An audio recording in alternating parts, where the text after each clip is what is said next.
పళ్ళు నాలుక ఈ రెండు కలిసి సహజీవనం చేస్తుంటాయి నోట్లో, ఎప్పుడూ కలిసే ఉంటాయి. ఒకానొక నాడు నాలుక పళ్ళని అడిగింది, నేను రుచి ఒకటే చూస్తాను కానీ నిజానికి కఠినమైన పదార్థాలని పెడితే నేను రుచి చెప్పలేను.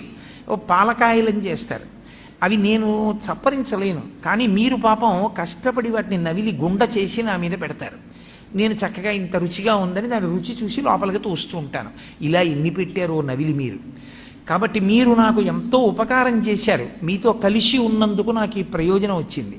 మీకు నేను ఏదైనా ఉపకారం చేద్దాం అనుకుంటున్నాను. కాబట్టి మీకు నేనేం ఉపకారం చేయగలను చెప్పండి. మీరు 32 మంది, నేను ఒక్కదాన్ని. 32 మంది కలిసి నాకు ఒకదానికే ఉపకారం చేస్తున్నారు ఇన్నాళ్ళ నుంచి. నేను ఒక్కదాన్ని మీ 32 మందికి కూడా ఏదైనా ఉపకారం చేస్తాను. ఏం చెయ్యమంటారని అడిగి అయితే పళ్ళు అన్నాయి, మాకు నువ్వు చెయ్యగలిగిన ఉపకారం ఒకటే, మేము పెట్టినదంతా తిను చక్కగా, పనికి మాలిన మాటలు మాత్రం మాట్లాడకు. ఎందుకంటే నువ్వు పనికి మాలిన మాటలు మాట్లాడడం వల్ల ఊళ్ళో వాళ్ళు అంటున్నారు నీ పళ్ళు రాలగొడతానంటున్నారు. మేం చేసిన తప్పే, మాట్లాడింది నువ్వా, రాలవలసింది మేమా?